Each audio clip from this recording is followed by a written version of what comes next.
السلام علیکم۔ آپ کو کیسے معلوم کہ میرا بیلنس ٹھیک ہے؟ میرا میرا بیلنس بھی خراب ہے۔ دیکھیں، بات یہ ہے کہ کبھی کسی دوسرے کو دیکھ کے کوئی فیصلہ نہ کیا کریں۔ دوسرا بیچارہ کیا کر رہا ہے، کیسے کر رہا ہے، کتنا کر رہا ہے، کیوں کر رہا ہے، وہ وہ اس کی کہانی ہے۔ آپ اچھی طرح سے جان لیں کہ آپ نے جتنا آپ کے پاس وقت ہے، قرآن پڑھنا ہے، دین سیکھنا ہے، اور جو آپ کی دنیاوی ذمہ داریاں ہیں ان کو بھی آپ نے بہترین طریقے سے نبھانا ہے۔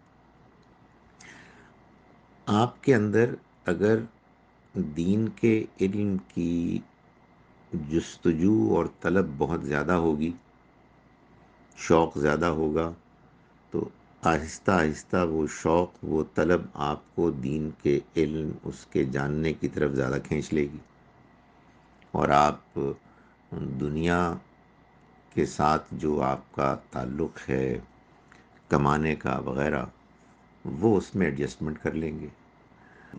لیکن یہ کوئی ضروری نہیں ہے۔ ہر شخص اس دنیا میں عالم بننے کے لیے پیدا نہیں ہوا۔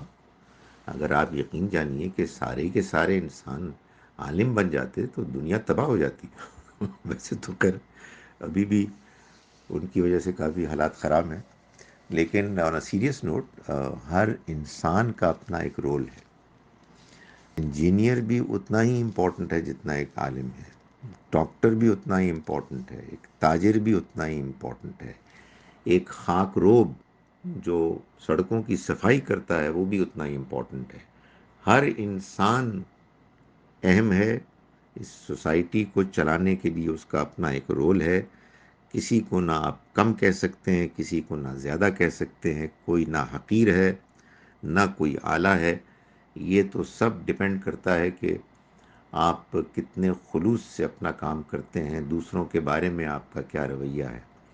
سو اپنے کام کو اہمیت دیں، اس میں دلچسپی لیں۔ ہاں، اگر آپ کو اپنے کام میں دلچسپی محسوس نہیں ہو رہی اور آپ اس کو صرف ٹال مٹول کر رہے ہیں، تو پھر آپ تلاش کیجئے وہ کام کہ جس میں آپ کی دلچسپی زیادہ ہے، اور یہ ہو سکتا ہے کہ وہ دین کے علم کا کام ہو یا کوئی اور دوسرا کام ہو۔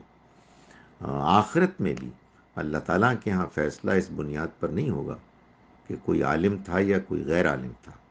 اس کا فیصلہ اس بنیاد پر ہوگا کہ کس شخص نے اپنے حالات میں کتنے خلوص، نیک نیتی، اچھے اخلاق کے ساتھ اللہ کے ساتھ تعلق، اس کی کتاب کے ساتھ تعلق قائم کرتے ہوئے زندگی گزاری۔